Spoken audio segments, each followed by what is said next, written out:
There is always one person in the room who says the least. They are not shy. They are not bored.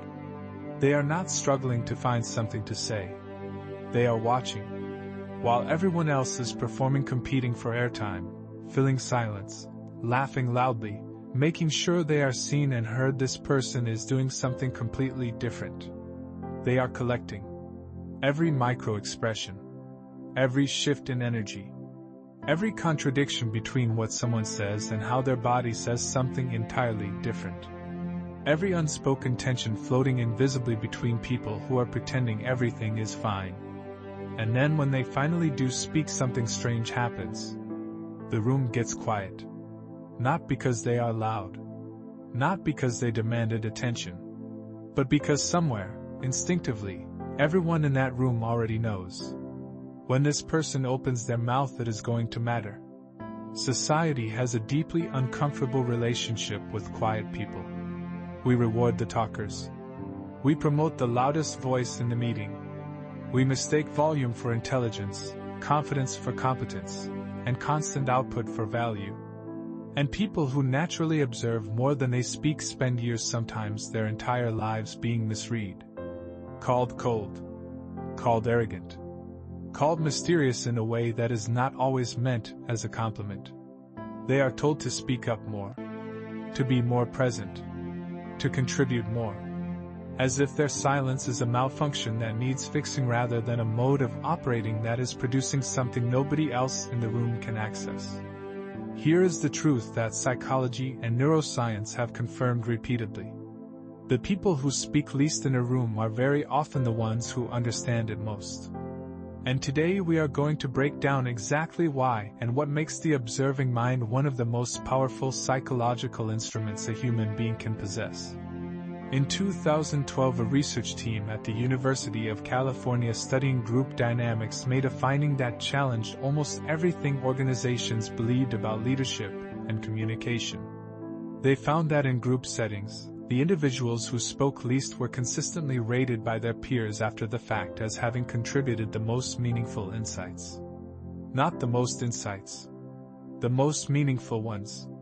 The talkers produced volume. The observers produce signal. Here is the neuroscience behind why. When you are speaking, your brain is primarily in output mode. It is retrieving, organizing, and transmitting information. This is cognitively expensive. And while it is happening, the brain's capacity for deep incoming processing is significantly reduced. Simply put, when you are talking, you are not fully listening. You cannot be. The brain does not have enough bandwidth for both at full capacity simultaneously. But when you are silent and observing, your brain is in pure input mode. Every available resource is directed outward. Absorbing, cataloging, pattern matching, building an increasingly detailed and accurate model of everything happening in the room. This is why observers often know things about a situation or a person that nobody who was busy talking ever picked up. They were using their brain for something the talkers were not. There is a specific brain network activated during deep observation that researchers call the default mode network, or DMN. Despite its misleading name, the default mode network is not what happens when your brain is doing nothing. It is what activates when your brain shifts from external task performance to deep internal processing, making connections, finding patterns, building meaning from accumulated information. Highly observant people who spend significant time in quiet receptive states show higher baseline activity in the default mode network. And research consistently links strong DMN activity with creative insight, accurate social prediction, strategic thinking, and what most people simply call wisdom. The quiet person in the corner is not disengaged. Their brain is running one of its most sophisticated programs. But carrying this kind of observing mind is not without its costs. And pretending otherwise would not be honest. There are 3 specific burdens that people who observe more than they speak carry quietly and almost never talk about. Burden 1, being chronically misunderstood. Because you do not perform your intelligence loudly, people consistently underestimate you. In meetings, your silence is read as having nothing to contribute. In social settings, your quietness is read as aloofness or disinterest. In relationships, your thoughtfulness before speaking is sometimes read as emotional unavailability. And the painful irony is that you are usually the person in the room who has understood the situation most accurately. But because that understanding never announced itself, nobody knew it was there. You have spent years being underestimated by people who are less aware than you. And the quiet indignity of that of watching decisions get made based on incomplete understanding while you sit with the fuller picture is a specific kind of exhaustion that is very hard to explain to someone who has not lived it. Burden to the weight of what you see. When your default mode is deep observation, you cannot simply choose not to notice things. You notice when a relationship is deteriorating before the people in it do. You notice when someone's confidence is a performance covering profound insecurity. You notice when a plan has a fatal flaw that everyone else is too excited to see. You notice when someone in the room is in pain and hiding it perfectly from everyone except you. And most of the time you cannot say any of it. Because you have no proof. Because the timing is wrong. Because you have learned often through painful experience that pointing out what others cannot yet see tends to make you the problem rather than the insight. So you carry it. Quietly. Along with everything else you are always carrying. Burden 3: the connection gap. Here is the most painful one. Deep connection between human beings is built through mutual vulnerability and mutual expression. Through the back and forth of sharing thoughts, feelings, stories, reactions. For someone who naturally observes far more than they express, this exchange is genuinely difficult. Not because they do not feel deeply. Observant people almost always feel more deeply than they show. But because expression does not come as naturally as absorption. And so they end up in a paradox. They understand the people around them with extraordinary depth and accuracy. But the people around them rarely understand them at all. They see everyone. And nobody quite sees them. That asymmetry, giving understanding freely and receiving it rarely, creates a specific loneliness that is very difficult to describe and even harder to resolve. But here is what the burden carriers often forget about themselves. The qualities that make observation difficult to live with are the same qualities that make observant people extraordinarily powerful in the right contexts. In negotiation, the person who has spent the whole conversation listening knows exactly where the leverage is. The talker revealed it. The observer collected it.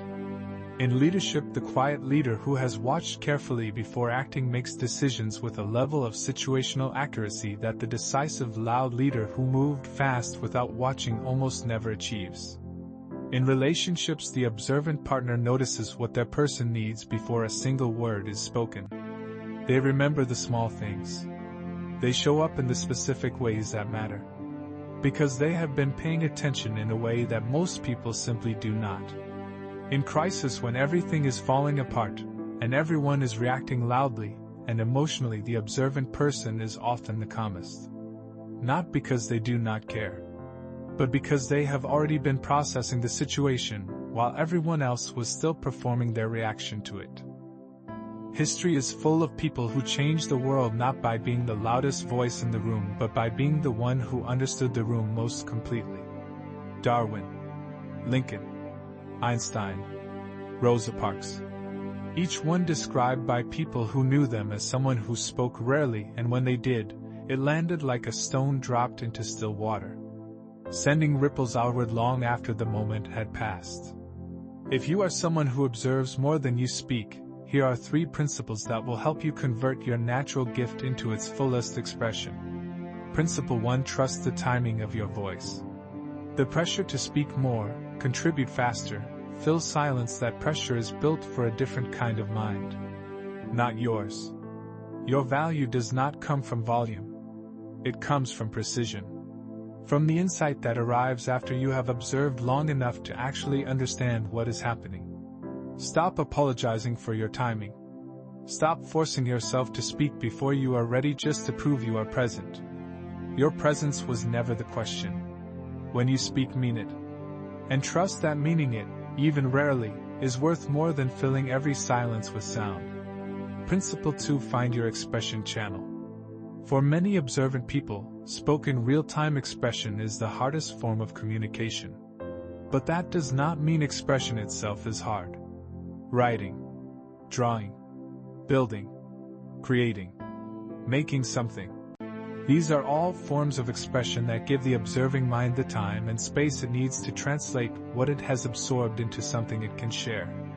Some of the most powerful communicators in human history were people who barely spoke but whose writing, art, or work expressed everything they had been quietly collecting for years. Find the channel that fits the way your mind actually works, and pour into it. Principle 3: Let people in selectively and intentionally. The connection gap is real, but it does not have to be permanent. The solution is not to become someone who shares everything with everyone. That is not who you are, and forcing it will feel dishonest and exhausting. The solution is to find the one or two people with whom selective and intentional sharing feels safe. And in those relationships, practice going slightly further than feels comfortable. Sharing slightly more than you normally would. Letting someone see slightly deeper than your default allows. You do not need to be understood by everyone. You need to be understood by someone. And that someone exists. But they cannot find the real you if the real you never surfaces. The world will keep rewarding the loudest voices. That is not going to change quickly. But underneath every loud surface in every room, every organization, every relationship, there are quiet forces doing the actual work of understanding, watching, collecting, processing, knowing. You are one of those forces. Your silence is not absence. It is attention. And attention, real, sustained, deep attention, is one of the rarest and most valuable things one human being can offer another. In a world that has forgotten how to listen, you never stopped. That is not a small thing. That is everything. If this video described the way you move through the world, leave a comment. Tell me, what is the one thing you have observed that nobody else in the room seemed to notice? I genuinely want to read it. Hit like and share this with the quiet person in your life who you have always suspected understands far more than they say. Show them that someone finally sees it too. I'm Charles. Subscribe so we keep exploring the hidden sides of psychology together. Goodbye, and I'll see you next time.